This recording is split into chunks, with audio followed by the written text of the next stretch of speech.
Prime Minister who's shown to the world that yes, environment and development can coexist, and under whose bold and decisive and very empathetic and compassionate leadership, ladies and gentlemen, India is all ready to lead the land management agenda at the global level. We thank Honorable Prime Minister for leading the talks here. We also welcome here on the dais and really honored to have the presence of the Honorable Prime Minister of St. Vincent and the Grenadines, Dr. Ralph E. Gonzalez. We extend greetings to him and thank him for joining us. Honored to also have the Honorable Deputy Secretary General of United Nations, Excellency Ms. Amina Mohammed. Greetings to her. Honorable Executive Secretary, United Nations Convention to Combat Desertification, Mr. Ibrahim Theo. The COP14 President, the Honorable Minister of Environment, Forest and Climate Change, and also the Minister for Information and Broadcasting, Government of India, Mr. Prakash Javadekar ji. The Honorable Minister of State, Environment, Forest and Climate Change, Government of India, Mr. Babul Supriyo. And respected Secretary, Environment, Government of India, Mr. C.K. Mishra.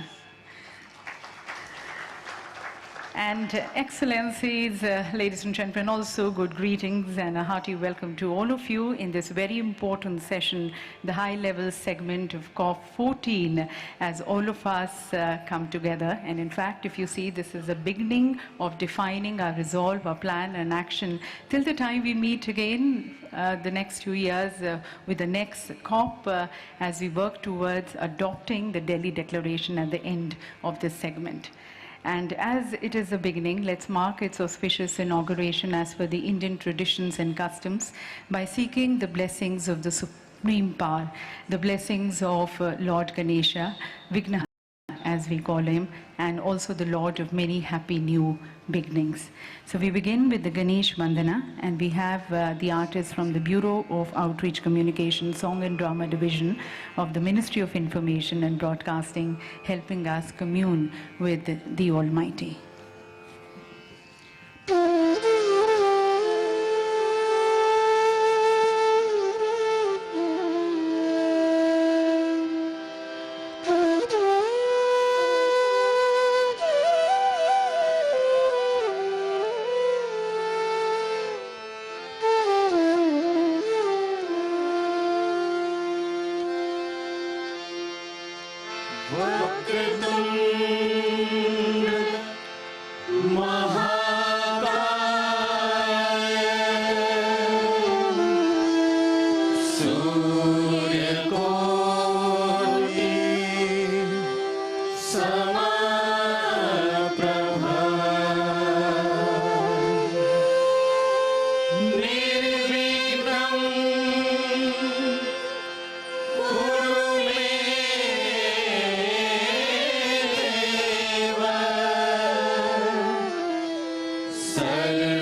वरपतिगणमीशम्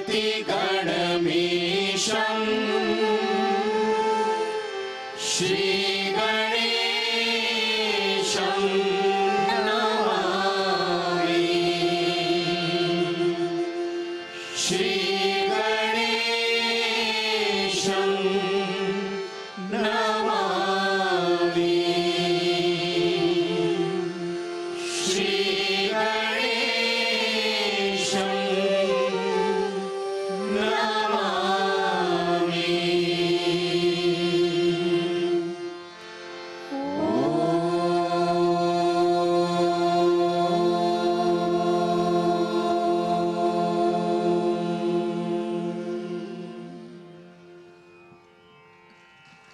These shlokas, ladies and gentlemen, infuse so much of energy in the air. Thank you to them.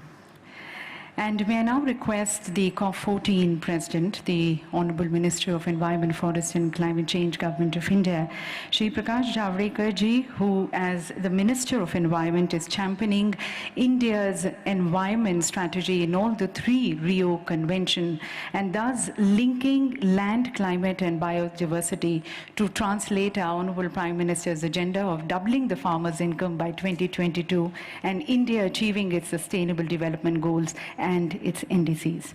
I request and invite the Honorable Minister for his welcome address. Good morning, our esteemed Honorable Prime Minister of the world's largest democracy and who has been re-elected with a massive mandate, Mr. Narendra Modi ji. Prime Minister of St. Vincent, Ralph Gonsalves. My Minister of State colleague, Babul Supriyo. Deputy Secretary General, Amina Mohammed. UNCCD Executive Secretary, Igram Chow. Our Secretary of the Climate, of the Environment Ministry, Mr. C.K. Mishra. Ministers here who have come from world over, and delegates. I welcome you all in this beautiful city of Greater Noida, which is part of India's largest state, Uttar Pradesh, and which is part of National Capital Region also. So you are in both cities of Delhi and Greater Noida. And I welcome you all, and now for last 1 week, many delegates are here, and I hope that everything is well and you must be enjoying the whole ambience of this conference. This UNCCD COP14 is unique event. It's huge. More than 200 countries, 100 ministers, and more than 8,000 participants. It's all-time record for any COP. And so this is the basis of very exciting discussions which we are going through, and I'm very sure that you will definitely participate more in coming days. This logo of COP14 is a beautifully designed, very meaningful, and we crowdsourced it. One young, passionate environmentalist has come out with this unique design, and therefore we have made it, and you must have liked this. This shows the concern. Why this is huge? This shows the concern of the world for environment. In Rio, all the three conventions, UNFCCC, CBD, and UNCCD came into existence, and then we started a joint journey. The deliberations are rich, and will come out with appropriate and ambitious Delhi Declaration on the last day, that is tomorrow, which will ensure speedy restoration of degraded land for sustainable growth. UNFCCC, as I am Minister for Climate Change also, we were part of the Paris, but that's a global problem and requires global action and global solutions. And therefore, there are nuances, there are hard negotiations, And there are commitments which they go on commas and semicolon also. But this CBD, biodiversity, and UNCCD, combating desertification, have to be national goals and national action.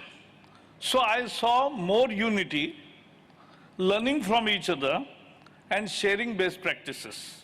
So that's a difference between these three climate conferences.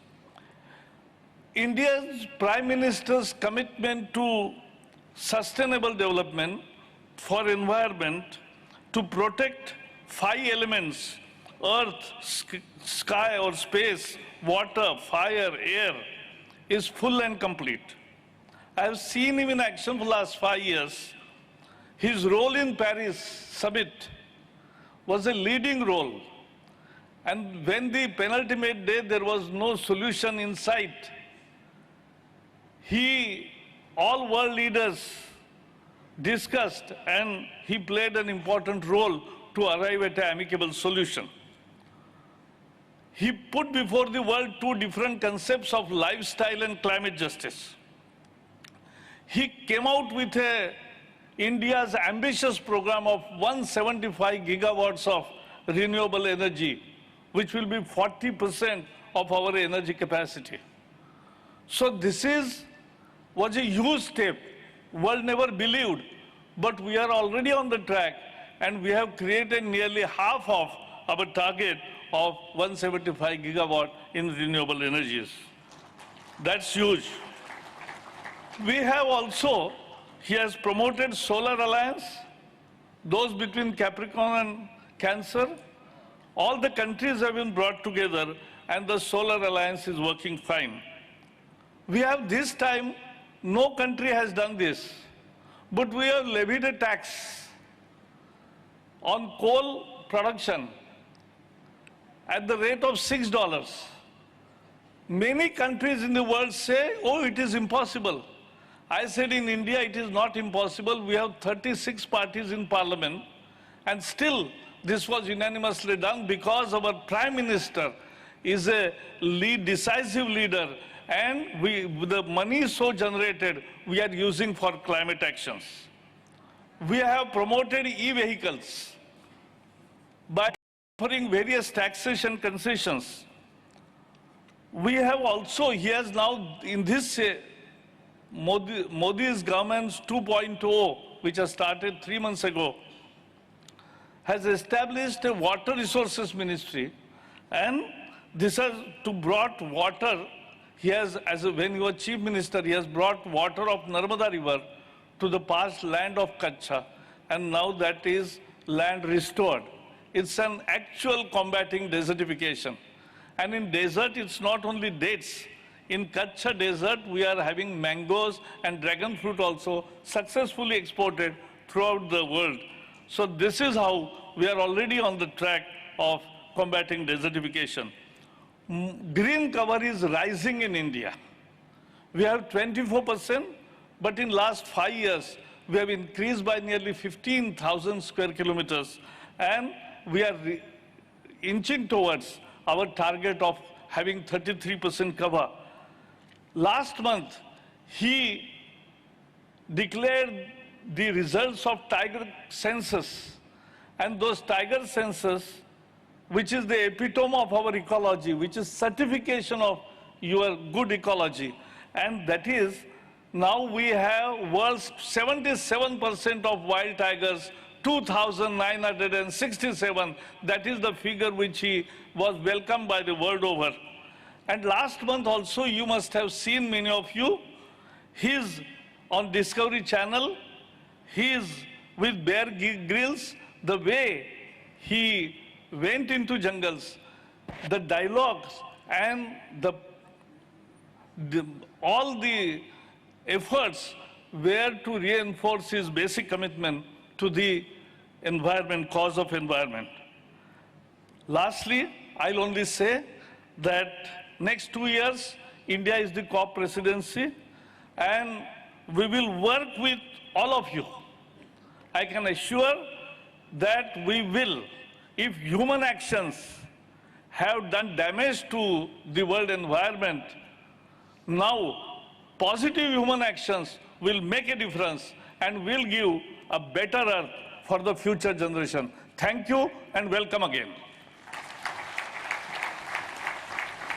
Thank you, Honourable Minister, sir, for highlighting the various initiatives which India is taking under the leadership of Honourable Prime Minister Modi towards ensuring a growth which is resource-oriented, environmentally sustainable and equitable, taking care of our flora and fauna.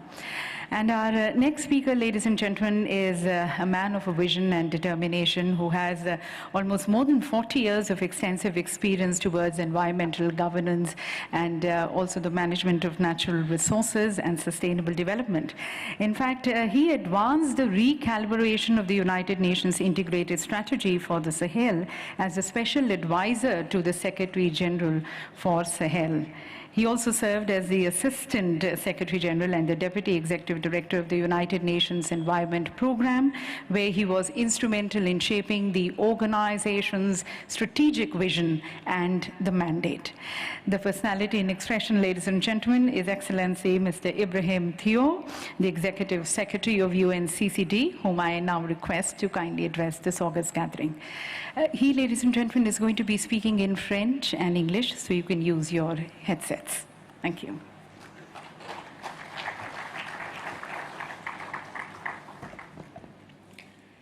Excellences, Monsieur le Premier ministre de la République d'Inde, Prime Minister of the Republic of India, Narendra Modi,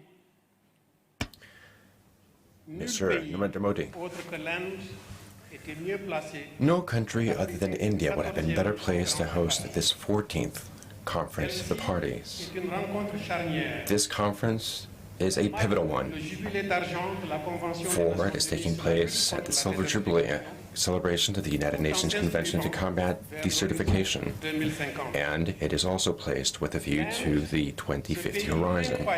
India, this incredible country, is the junction between tradition arising from rich civilizations and modernity, characterized by innovative technological progress, the information superhighways, the wonder of Bollywood, Bangalore, or even the plans for intelligent cities in Chandigarh, Nagpur, or Pondicherry.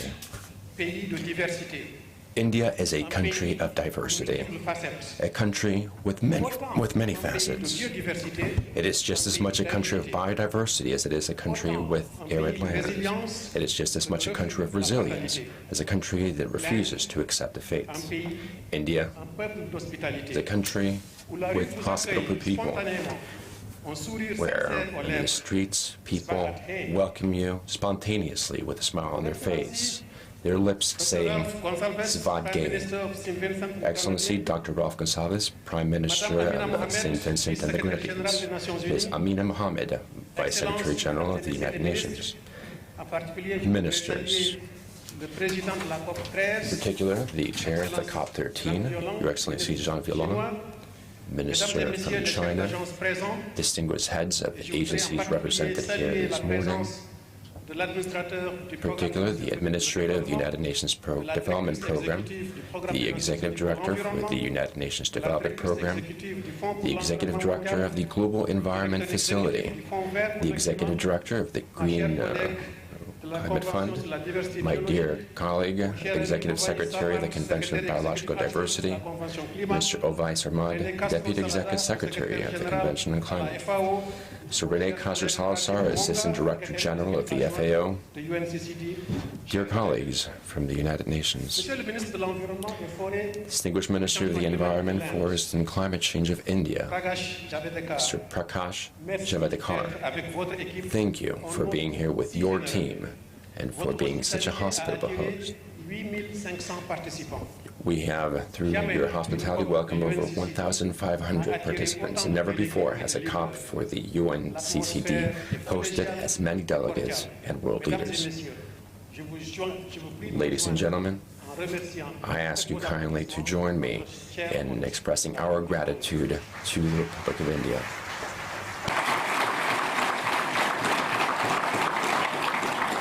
Excellencies, ladies and gentlemen, the UNCCD staff in Bonn recently celebrated the arrival of the newest member of the Secretariat's family. Our colleague Omer and his wife Bashak had just welcomed their newly born Daphne into the world. For sure, the two parents will do their utmost to ensure a bright future for Daphne. Yet, the future of a child is not in the hands of the parents alone, but of humanity at large. This reminds me of Kofi Annan's Nobel lecture, where he reflected on the life ahead for a young girl born in Afghanistan on that day. It wasn't a future any one of us would want for a child. A life centuries rather than miles away from her peer group in wealthy nations. And nearly 20 years later, I am not sure the outlook has really changed. So given our 25 years anniversary theme of growing the future together, it made me wonder, what can we achieve today to justify their confidence in us, to ensure that 25 years from now, the children born today will see their families growing up in a safe, prosperous, and equitable society, where that young girl is a reminder of how far we have come, not how far we have to go. There is no escaping the powerful timing of this COP. On one hand, we have just had the IPCC report laying out the science of why the connections between land, climate, and biodiversity can either threaten or strengthen human well-being. On the other hand, we are just about to have the 5 UN summits in New York, laying out options to get back on target for climate change and the Sustainable Development Goals. So the agreements we reach here about how to restore, protect, and manage our land on a massive scale, and how to trigger a seismic shift in private sector partnerships to make it happen, can immediately help ramp up the ambition of action plans for everyone involved. As land is one of the biggest carbon sinks available, we must use this window of opportunity to make more stakeholders realize that even beyond a financial return of as much as 30-to-1 for restoration, or social returns for millions of jobs in energy, technology, tourism, or agriculture, any investment in land creates a whole range of spillover benefits to fuel that cycle. For example, restoring 350 million hectares of degraded land by 2030 could generate up to $9 trillion in ecosystem services and sequester up to 26 gigatons of greenhouse gases. Nice numbers, but what do they actually mean for people around the world? For herders and on the rangelands of Jordan and Egypt, they mean reinstating traditional land management that stabilizes incomes and reduces conflicts. For tea growers in Vietnam, China, India, and Sri Lanka, they mean using natural fertilization and pest control to transform their plantations from red stumps to robust yields. For rice farmers in Madagascar, they mean swapping slash and burn monoculture for a basket of techniques that could see their crops diversify and grow by 40%. And for ranchers in the tropical Andes, they mean using pasture rotation, biogas, and water systems to improve the health of the meadows, the biodiversity, and the cattle, even doubling their milk production. What's more, all these projects have three things in common. First, women are equally involved in the decisions, implementation, and benefits, whether that's through greater financial security, stronger land rights, new skills, or simply not having to work for hours to get water. Second, those examples are all projects of the Global Environmental Facility that are being delivered through partnerships with governments, NGOs, scientists, local communities, and our sister agencies across the United Nations. And third, leveraging that inclusive and collaborative approach will see both the reach and the pace of change scaled up dramatically, especially if we can align them with some of the ambitious cooperation programs already taking root, such as the Initiative 2020 in Latin America and the Caribbean, the Great Green Wall of Africa, or the Green Belts of China and India, to name just a few. Ladies and gentlemen, combining our land, With those three little concepts of equality, partnerships, and scale could take us a very long way towards our common goals. Just a year into this century, Kofi Annan's remarks acknowledged that we were already violently disabused of any hopes that progress towards global peace and prosperity is inevitable. When he asked us to confront it, we nodded, applauded, and carried on as before. So by the time that young girl he spoke of reached her teens, we had degraded over a fifth of our land.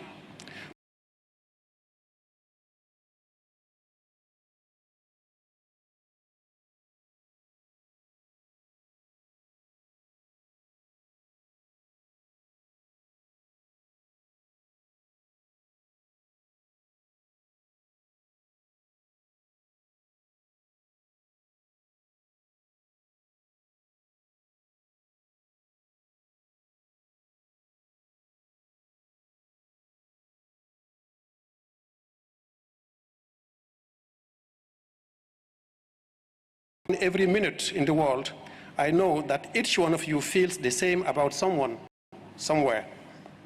That we all want to see them growing together in a world where every child has an equal chance, and that every investment in land will unlock opportunities to bring that world closer to reality.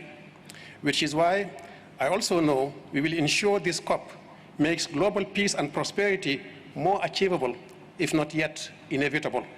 Perhaps making it inevitable can be our challenge for next time. Bahut Denavad. Thank you very much.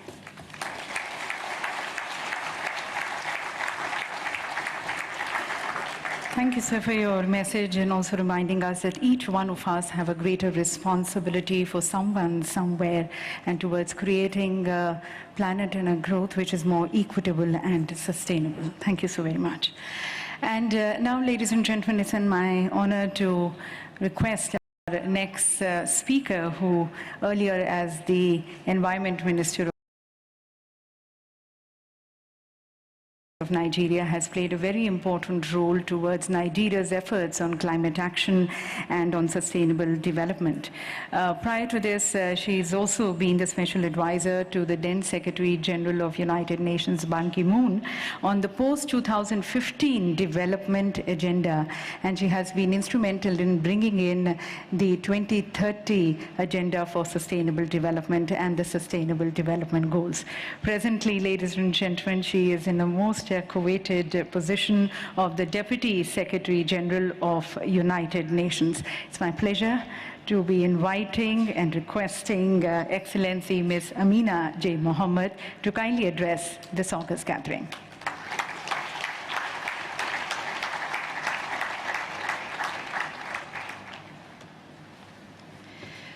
Your Excellency Prime Minister Narendra Modi, Your Excellency Prime Minister Ralph Gonsalves, Excellencies, colleagues, friends, ladies and gentlemen, and special recognition to the young people who would be watching or who are in the audience. My deep appreciation to the Government of India for hosting this conference, and in particular to Prime Minister Modi for his vision and his leadership. To the Executive Secretary, my brother Ibrahim Tio, for the opportunity to highlight the unprecedented expectations on your work here. These times are not normal, and they are critical. And we need to start a massive effort to take the solutions that we are discussing here today to scale, to move beyond the negotiation and the planning to action and impact, individually and collectively at the country level. We've already used a third of our time frame to deliver on the 2030 agenda, and we've just 2 weeks to galvanize the urgent action ahead of the summits in New York. And we have the 3 inextricably linked Rio Conventions on land, biodiversity, and climate, which were created to trigger that action, but are still not reaching their full potential. The latest scientific data shows that the massive effort is painfully overdue. A quarter of our greenhouse gas emissions come from land degradation. 1 million species face extinction, threatening ecosystems that provide everything that we eat, we drink, and we breathe. And the lives of half of our people on this planet are affected by desertification, land degradation, and drought. What's worse is that the unhealthier our land becomes, the more dangerous the implications will be for all of us. So we can't really afford to ignore that the loss of land and ecosystem services shrinks GDP by 10% a year, nor can we ignore the increases of the likelihood of violent conflict or forced migration that affects mostly our women and our children. Those risks, with millions of people already feeling the effect, are spreading across the planet. From the dip in Germany's industrial output because drought hit the Rhine shipping last year, to the soil loss costing the United States up to $44 billion every year, from the forest fires of the Arctic or the Amazon, to the sandstorms and the droughts in the Middle East or the Sahel, and from the small island states and coastal communities that are fraying around the edges, to the Himalayan communities where women and girls spend more time collecting firewood than they did when this convention was born. Right across the planet, when the land suffers, so too do the people. Yet if we act with a sense of urgency and ambition, that the same land holds a credible number of solutions that we are all looking for. Solutions that will let people thrive, not just survive. And I believe everyone in this room and beyond is committed to that. To my mind, we can do three things to step up the ambition, speeds, and results of our action. First, let's try to move out of our silos, our individuality, that constrain us and our ambition. Cooperation and action that delivers multiple benefits must be a priority for all of us. For example, we know that 820 million people are still going hungry, and that crop yields are dropping as demand for food is set to increase by 50% in the coming decades. Restoring 150 million hectares of farmland could feed 200 million more people every year. At the same time, it would provide greater resilience and over 30 billion a year in increased income for small stakeholders, and sink an additional 2 gigatons of carbon dioxide a year. Second, let's deploy and invest our resources wisely. A few days ago, the UN Global Compact and the Italian energy company Enel announced the first general purpose bond linked to the SDGs. It raised $1.5 billion. That means it was 3 times oversubscribed.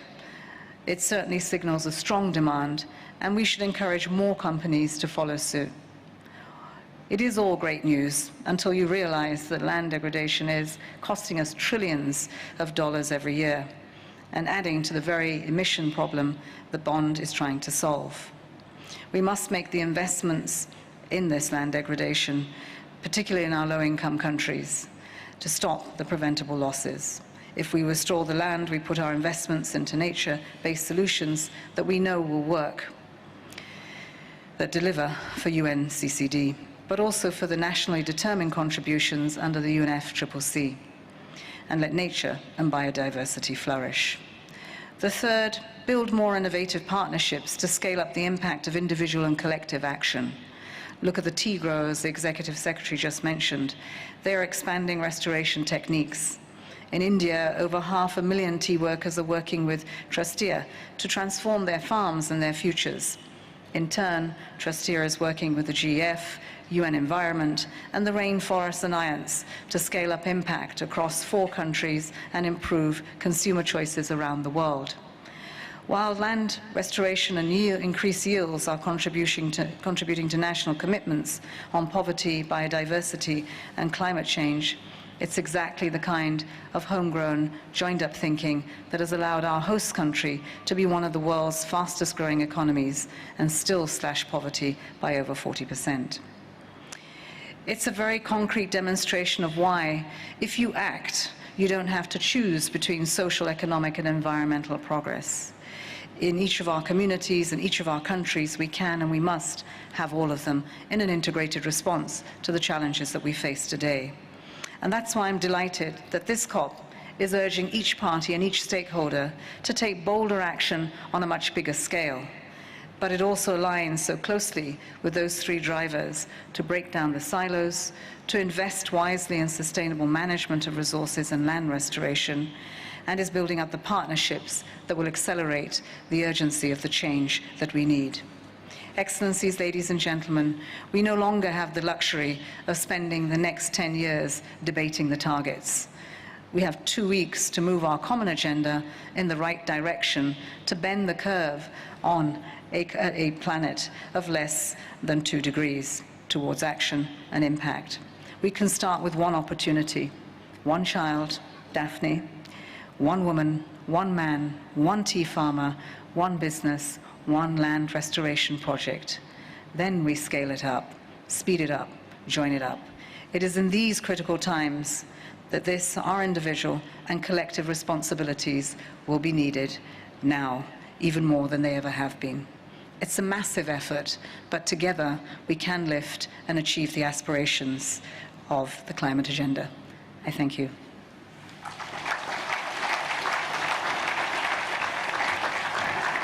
Thank you, ma'am, for your message and giving a clarion call to everyone that it is time to actually convert our ideas into action and intent into impact.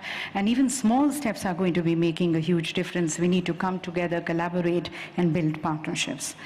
And now, ladies and gentlemen, inviting another world leader, the Honorable Prime Minister of St. Vincent and the Grenadines, who's been the Prime Minister for more than 18 years, and he stands extremely passionate about realization of the Sustainable Development Goals and also the global environmental governance. He, ladies and gentlemen, is also an authority on the politics of climate change. I request Excellency Dr. Ralph Gonsalves, the Honorable Prime Minister of St. Vincent and Grenadines, to address this august gathering.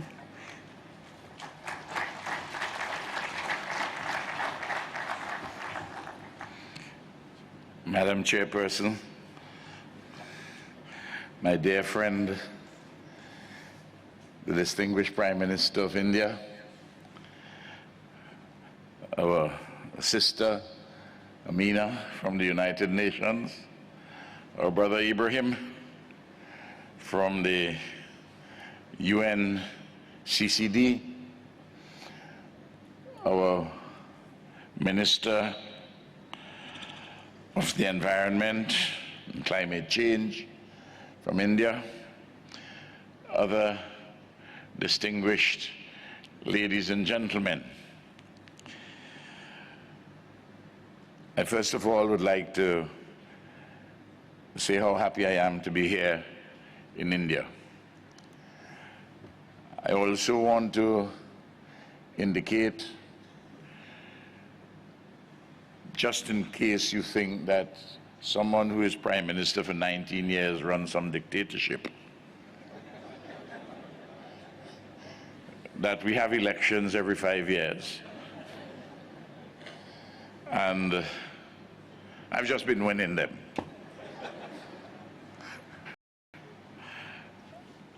I want also to see if I can add some value to what has been said already. And accordingly, I want to adopt and call my own the speeches which have all been made here this morning. Very informative, very interesting, and very forward-looking speeches. And since I adopt all the speeches and call them my own, I should simply sit down. But I've come all the way from the Caribbean, so you expect me to say something a little more. Desertification has been authoritatively identified as the greatest environmental challenge of our time.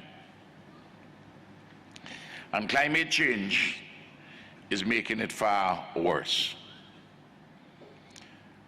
Both climatic variations and human activities have caused, engendered, or facilitated land degradation in arid, semi-arid, and dry subhumid areas, which in turn have resulted in extraordinary misery, human suffering, and extreme poverty.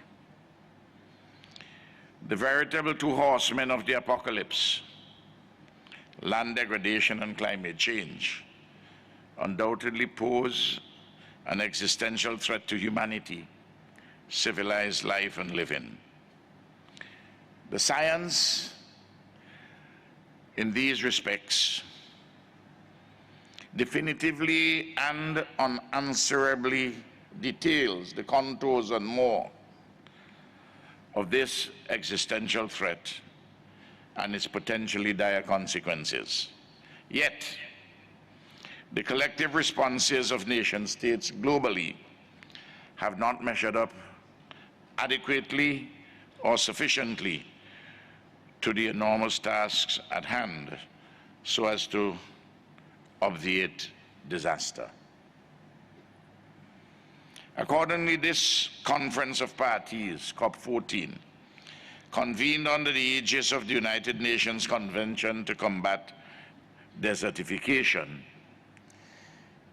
is a seminal staging post in humanity's quest for a better and sustainable condition of our lives, living, and production. I want to thank the Executive Secretary of UNCCD, my friend Ibrahim, for inviting me here, and who is doing a fantastic job. And we owe him a tremendous debt of gratitude. India, glorious India, the home of a magnificent civilization of nobility, legitimacy, and authenticity, which strives for a better world for all humanity,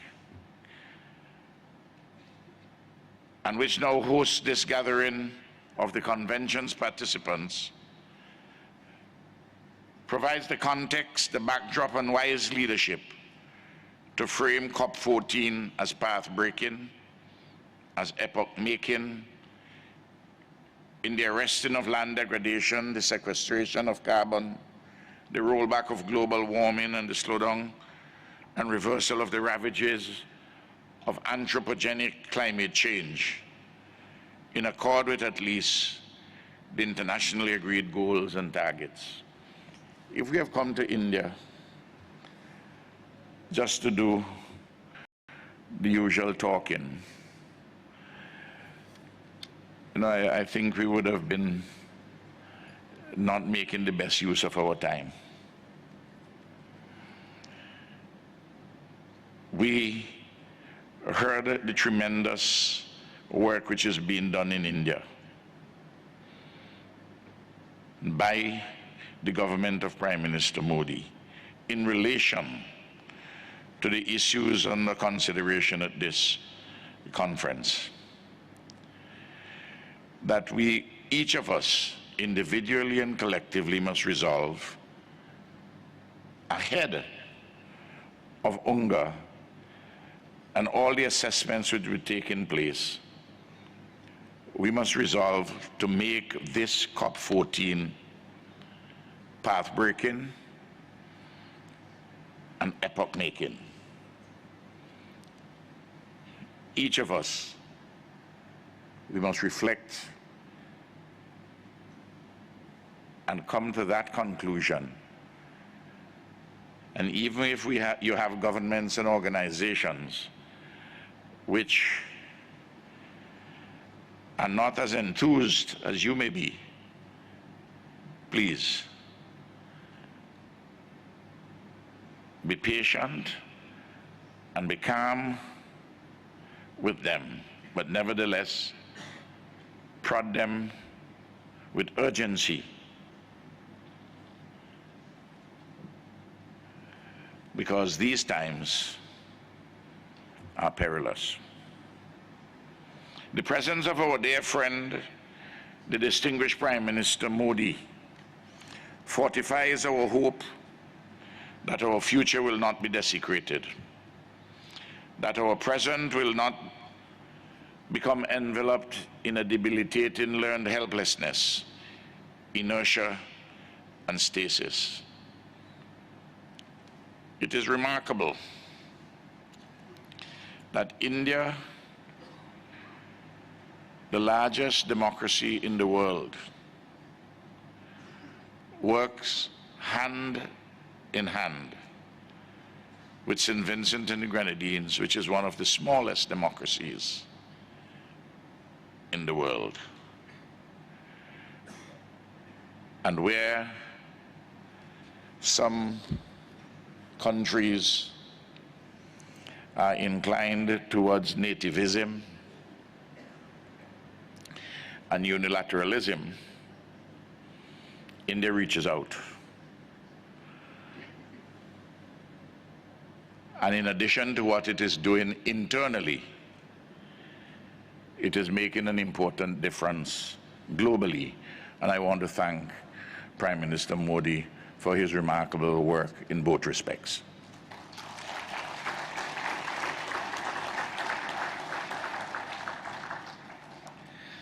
I just want to say this parenthetically. You're probably aware that St. Vincent and the Grenadines has become the smallest country ever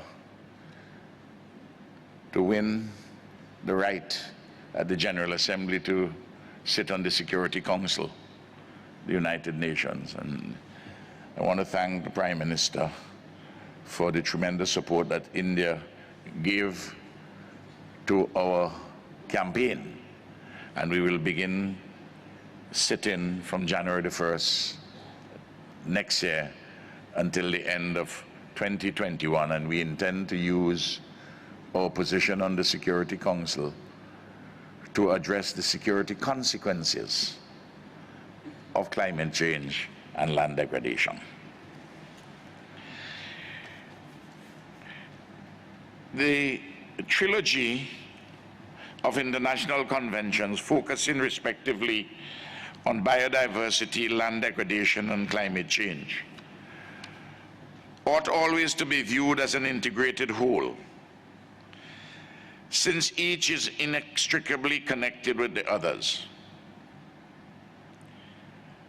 And since we want to make this conference epoch-making and path-breaking, we have to be truthful and honest. We have to accept that much of the international community, too often considered UNCCD, despite its seminal importance, as a kind of proverbial unwanted offspring without legitimate paternity and undeserving of proper maintenance.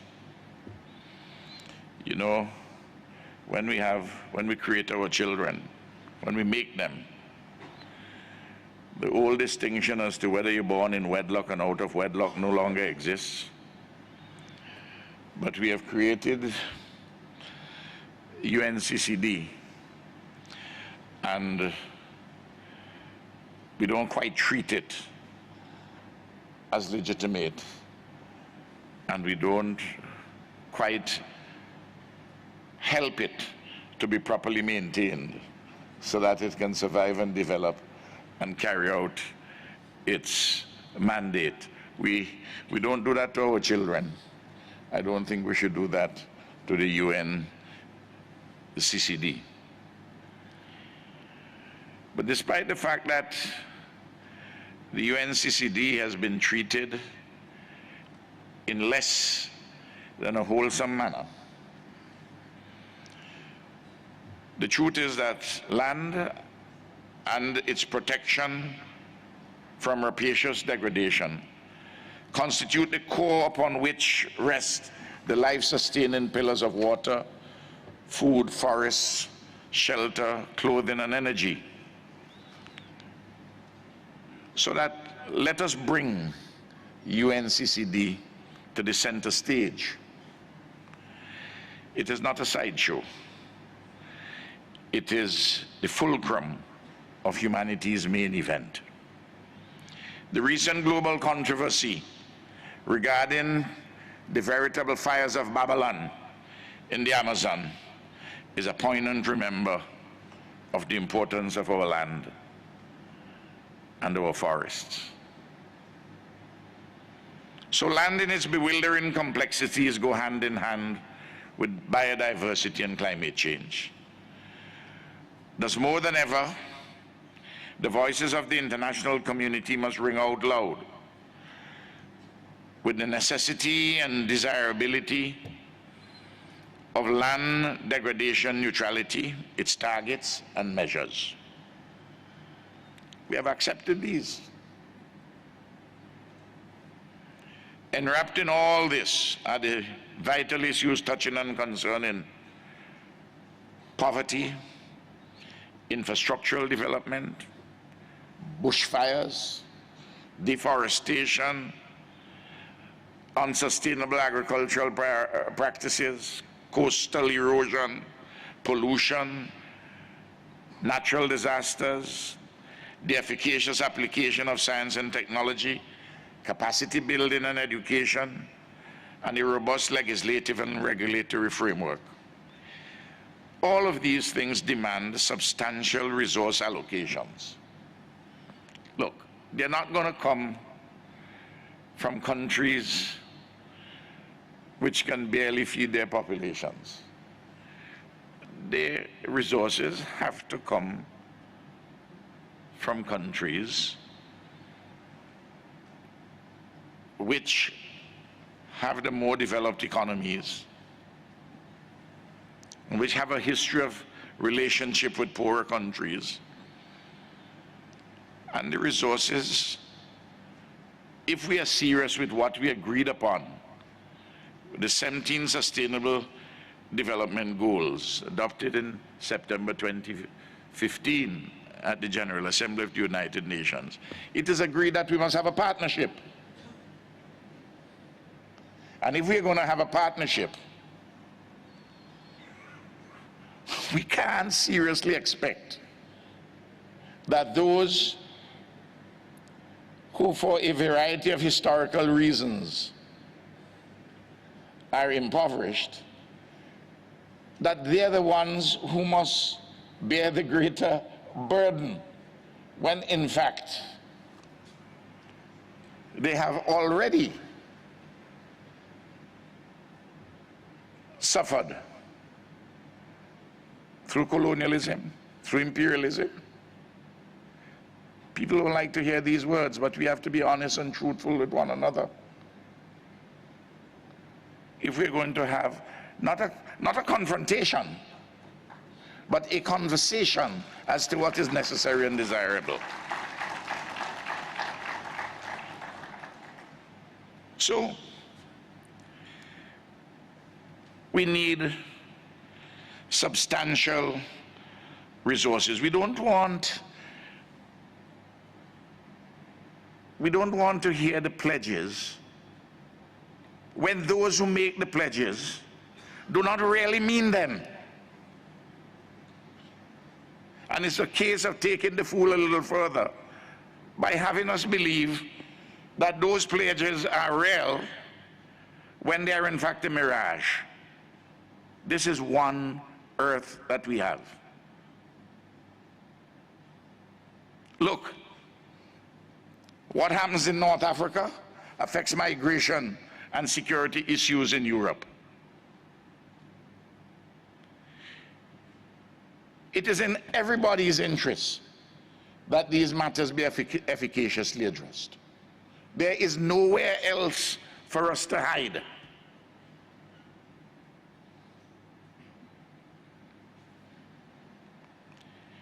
Of course, in this partnership, it is also our responsibility in the less developed countries to mainstream land and land development into the overall development, sustainable development processes, so that we don't get a free pass. We have our own obligations and our own responsibilities. It is an often mistakenly held belief, in fact a serious misconception, that the UNCCD has little or nothing to do with small island developing states, because deserts are the province of continental Africa and Asia, but not of the islands, for example, in the Caribbean and the Pacific. The truth is that land degradation and drought affect all and sundry places. We have heard the examples given by Amina. We have heard them by Ibrahim. We have heard from the minister, the distinguished minister from India. Look, Haiti is part of a Caribbean island, and it is a proverbial poster child for historical land degradation, which has led to much impoverishment of an extraordinary nation, the land of the heroic black Jacobins. But you know, many persons say that Haiti, they're responsible for all what is happening there themselves. But when you take into account that when the Haitian Revolution established the state of Haiti, defeated colonialism, slaves, the first successful slave rebellion in history, the departing colonial power, France, subsequently imposed reparations for the very slaves, the ex-slaves, for they having freed themselves. And they had to make those payments for over 100 years. Those are realities. And when you see Haiti, we have to make sure that the international agencies, the developed countries, and especially those who have a historic responsibility in relation to Haiti, seek to explore a genuine partnership for the correction of historic wrongs and for assisting us in developing a better future.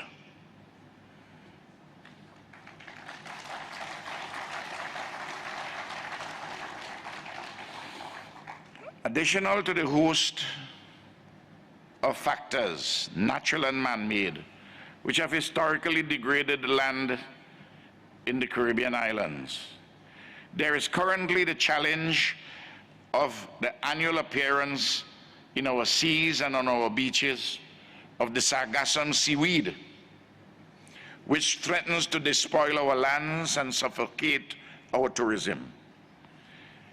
This threat demands the urgent attention of UNCCD and its secretariat.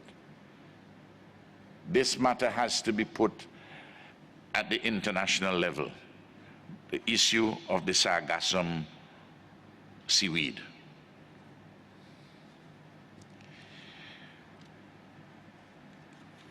Much of the land degradation in small island developing states is directly related to and caused by climate change. And we know the issues: global warming, the rise of the level of the sea, the battering of the coastal areas, the damage to our rivers and their banks, landslides and deforestation, horrendous hurricanes and storms of increasing frequency and ferocity. They're all connected with climate change, to which our SIDS contribute little or nothing. In domestic law, if you have a nuisance which comes from your land onto my land, and it could be a nuisance by noise, by water, it could be any fact which constitutes a nuisance in law. You have to pay for the loss and damage which I suffer. In this world, the situation is really cockeyed. We don't contribute anything of any significance at all to climate change. You do all what you want to do. I'm talking about developed economies, cause damage to us, and then all you want to do is to provide SOPs. I am advising, not in any confrontational manner, that all of us have to work together at this. Otherwise, we are going to come to grief. We have seen it happen before, and it's going to happen on a much larger scale. We must not allow short-sighted leaders of powerful countries not to recognize the truth of what I'm speaking here today in New Delhi.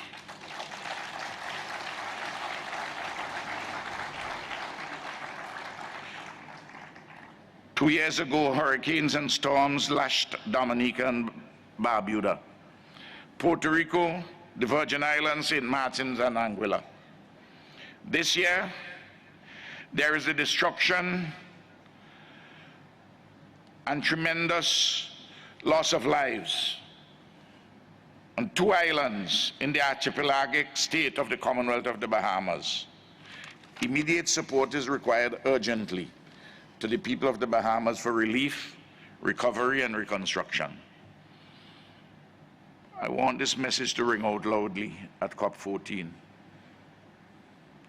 A lot of people are dead, and these 2 islands have to start from scratch. We in CARICOM are actively in solidarity with the Bahamas, but without substantial extra regional support, the people of the Bahamas are going to take a long, long time to recover.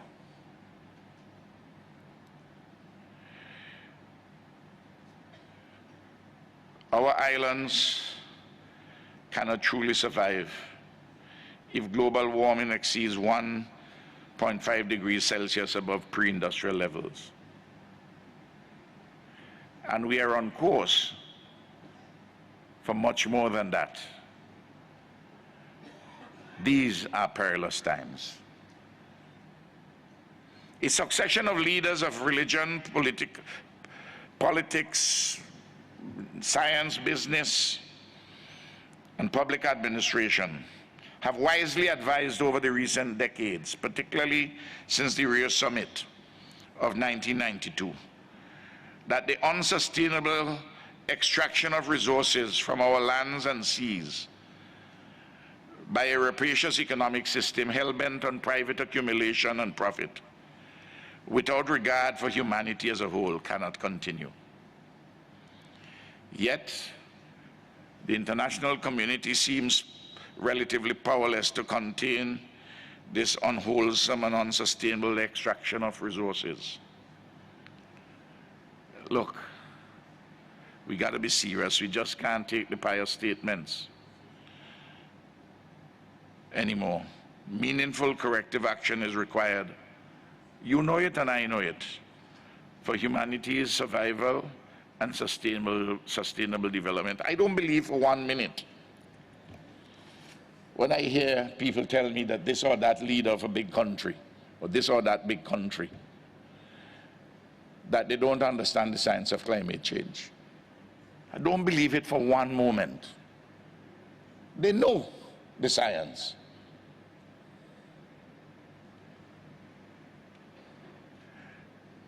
But they're thinking that if they have another 20 or 30 years, for instance, of fossil fuel, they can strengthen and deepen their hegemony over the world.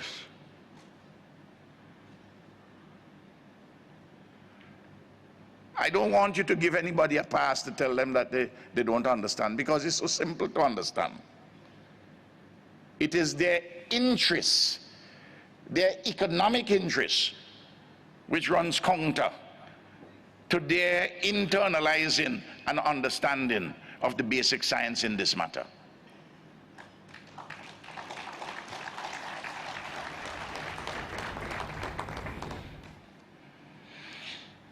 Today, our world faces a bundle of interlocking challenges to be urgently and satisfactorily addressed.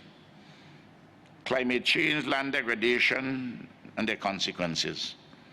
Scarcity of vital resources such as water, energy, and strategic minerals. The growing inequality in the distribution of the Earth's resources. The constant threats to world peace and security. The advances in artificial intelligence and their socio-economic impact. The aging of the world's population. The organization of the global economic system. The governance arrangements in individual nation states. The growing threat of nativism and unilateralism. And the ongoing quest for among right-thinking persons for a necessary and desirable multilateralism. That's why we are here. The issues before us today, I reiterate, have assumed unusual and unprecedented seriousness. And they are thus urgent.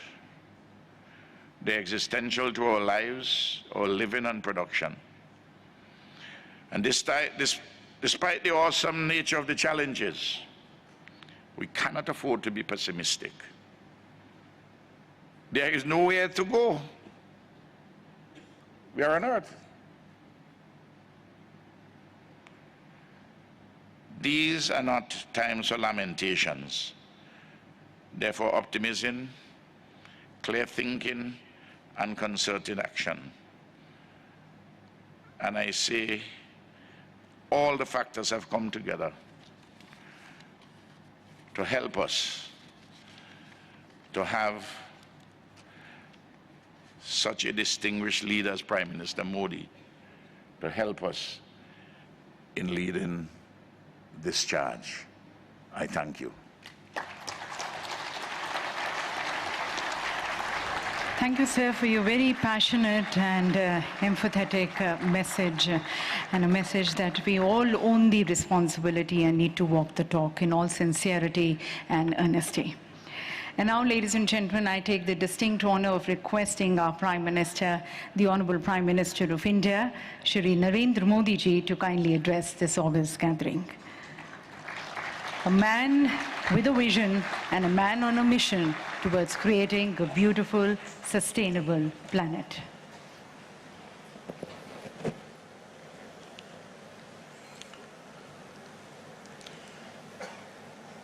My friend Prime Minister Ralph Gonsalves,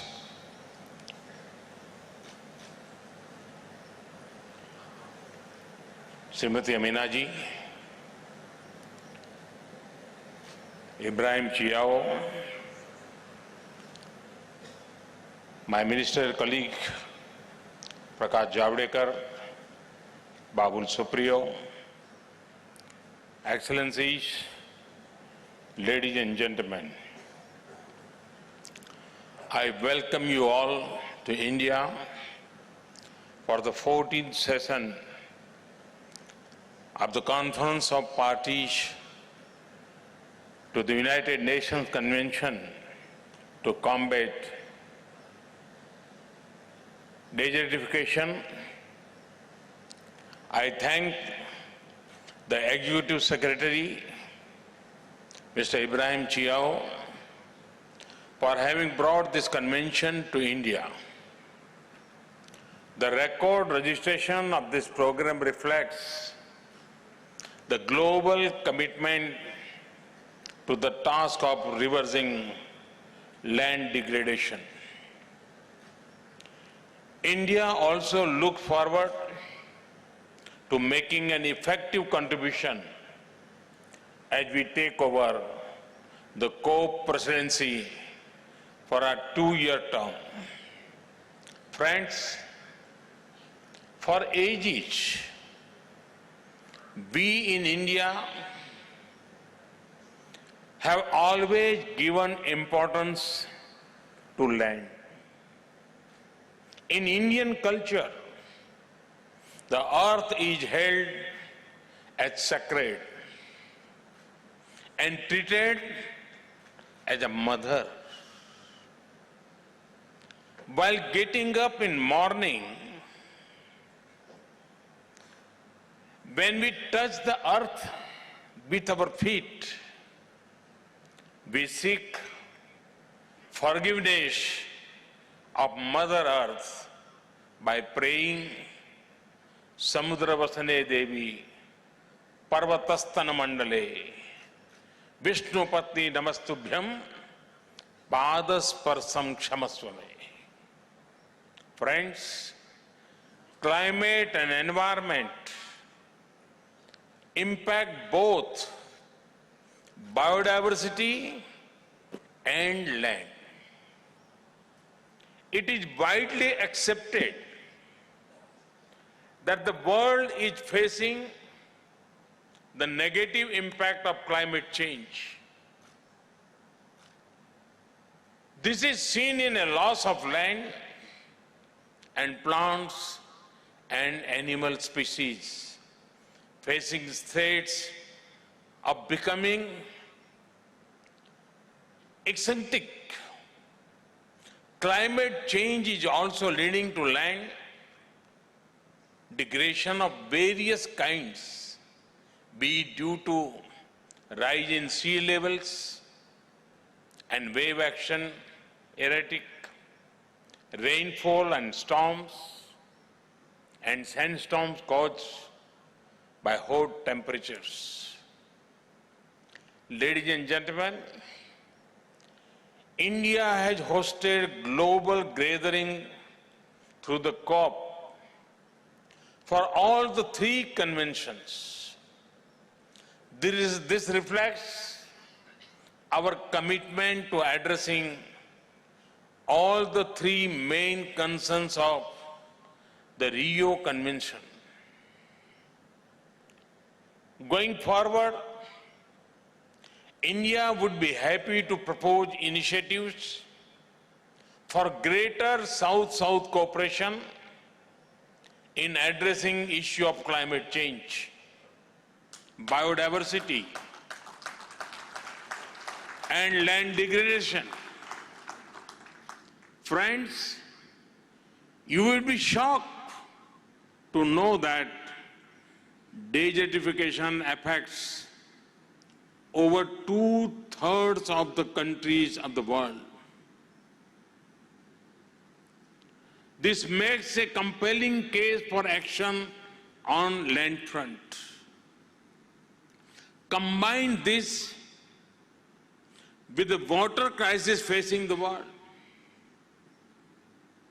Because when we address degraded lands, we also address water scarcity.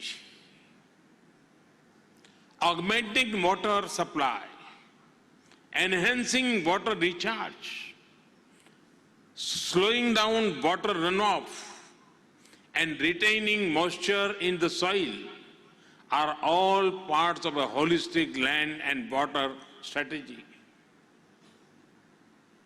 I call upon the leadership of UNCCD to create a global water action agenda which is central to the land degradation neutrality strategy.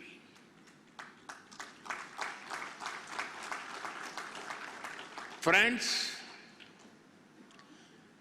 restoring the health of land is critical for sustainable development. Today, I reminded of India's NDCs that were submitted at the Paris COP at the UNFCCC. It highlighted India's deep cultural roots of maintaining a healthy balance between land, water, air, trees, and all living beings. Friends, it would make you happy that India has been able to increase its tree cover. Between 2015 to 2017, India's tree and forest cover has been increased by 0.8 million hectares.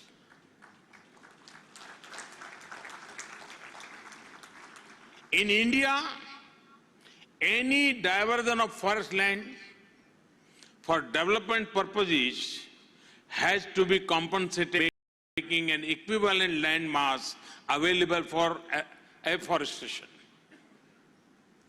It is also required a monetary payment of the value of timber which such forest land would have yield. I am happy to share that only last week, funds amounting to nearly $6 billion means 40 to 50,000 crore rupees have been released to the provincial governments in lieu of such diversion for development of forest lands. My government had launched a program to double the income of farmers by increasing crop yield through various measures. This includes land restoration and micro irrigation. We are working with the motto of per drop, more crop. At the same time, we are also focusing on zero budget natural farming. We have also introduced a scheme to determine the soil quality of each of the farms and are issuing soil health cards to farmers. This enables them to grow right type of crops, fertilizers, and use the right quantity of water. So far, about 217 million soil health cards have been distributed. We are increasing the use of biofertilizers and reducing the use of pesticides and chemical fertilizers. Water management is another important issue addressed LDN. We have created Jal Shakti Ministry to address all water-related important issues in totality. Recognizing the value of water in all forms, we enforce zero liquid discharge in many industrial processes. The regulatory regime provides for treatment of wastewater to a degree that it can be put back into the river system without harming life in water. Friends, I would like to draw your attention to another form of land degradation which if not prevented, would be impossible to reverse. This is the menace of plastic waste. Apart from having adverse health implications, this is going to render lands unproductive and unfit for agriculture. My government has announced that India will put an end to single-use plastic in the coming years.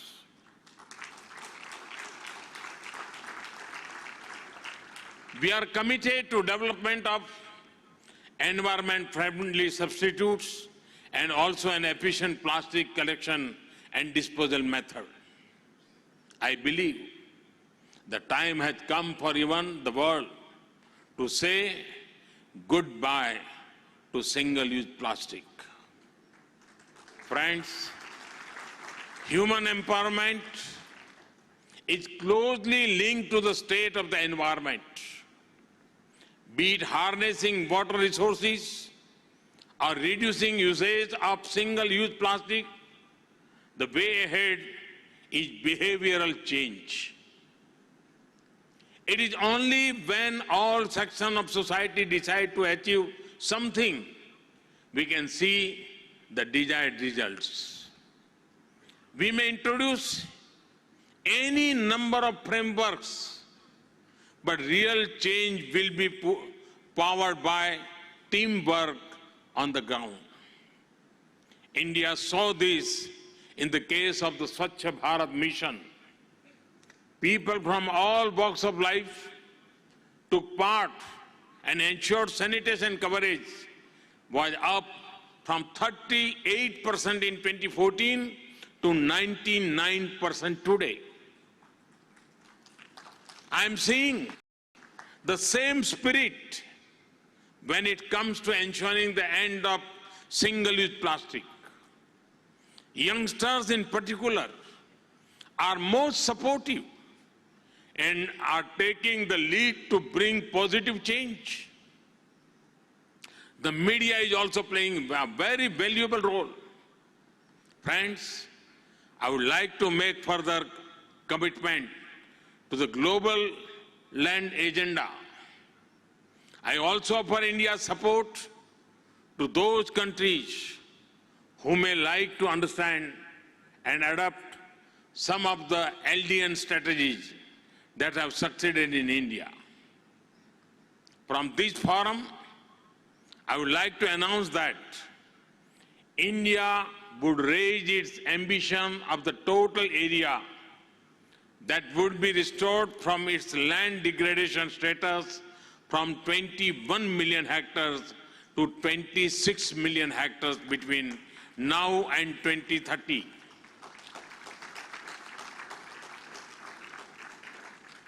This will support India's large commitment to achieve an additional carbon sink between 2.5 billion metric tons to 3 billion metric tons through tree cover.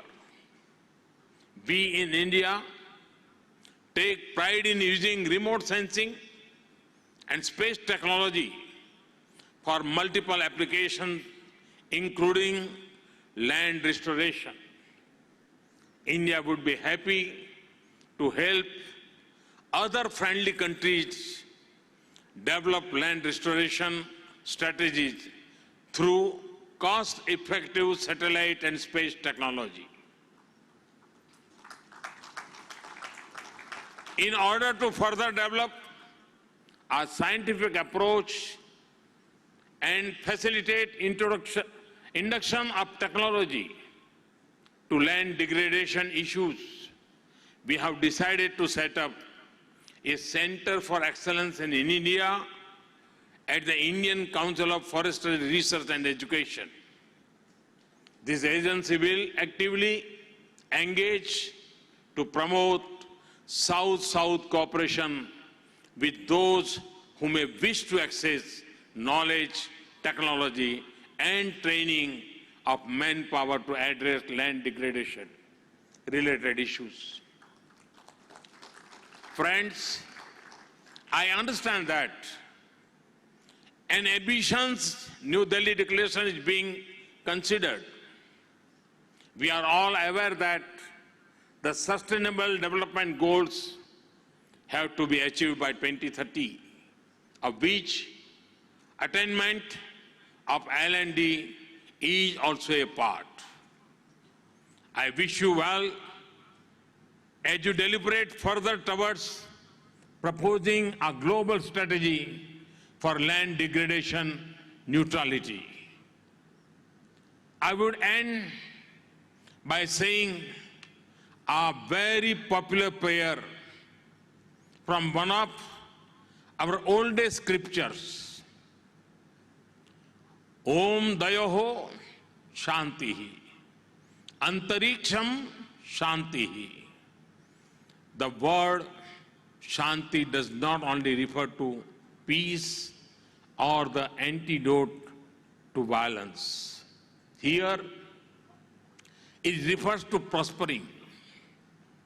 everything has a law of being, a purpose, and everybody has to fulfill that purpose.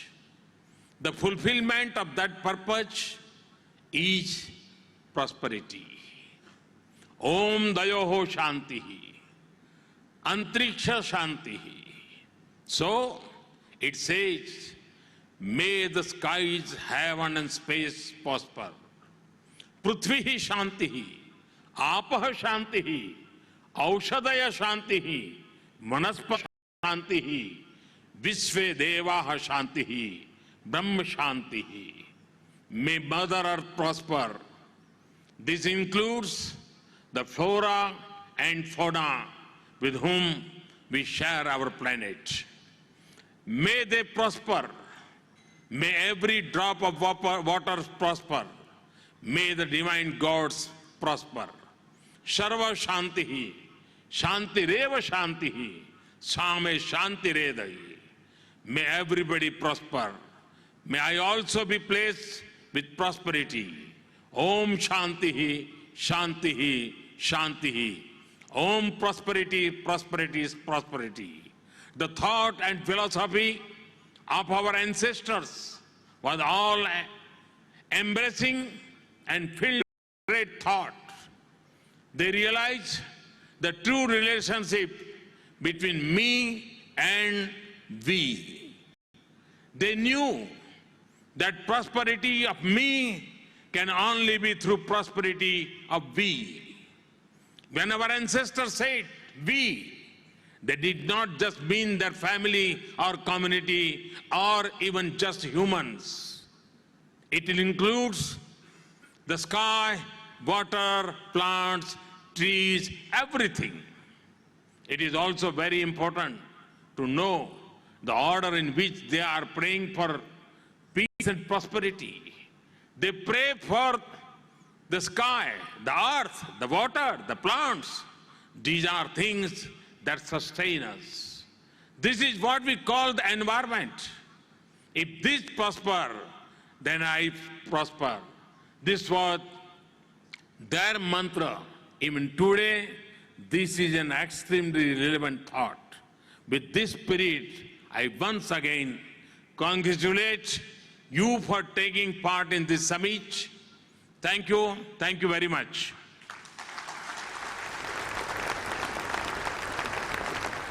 Thank you, Honorable Prime Minister, sir, for your very beautiful thoughts and message wishing the prosperity of all individuals, of all life on earth. Thank you, Honorable Prime Minister, for guiding us. Thank you very much for your very inspiring and motivating message. Ladies and gentlemen, we once again thank the Honorable Prime Minister for, in fact, dignifying and magnifying this event with his gracious presence and his message. Thanking once again to all the distinguished dignitaries here on the dais. With that, ladies and gentlemen, we close this high-level segment of COP14. And we hope that powerful, informative and thought-provoking address by Prime Minister Narendra Modi, the plenary session and opening ceremony of this high-level segment of COP14 of the UNCCD now comes to a close.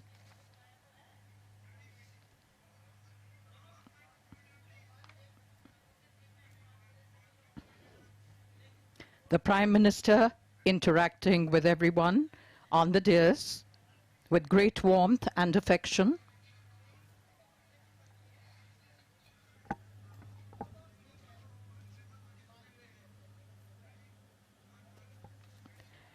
With these images, we now take your leave and wish you a wonderful day ahead.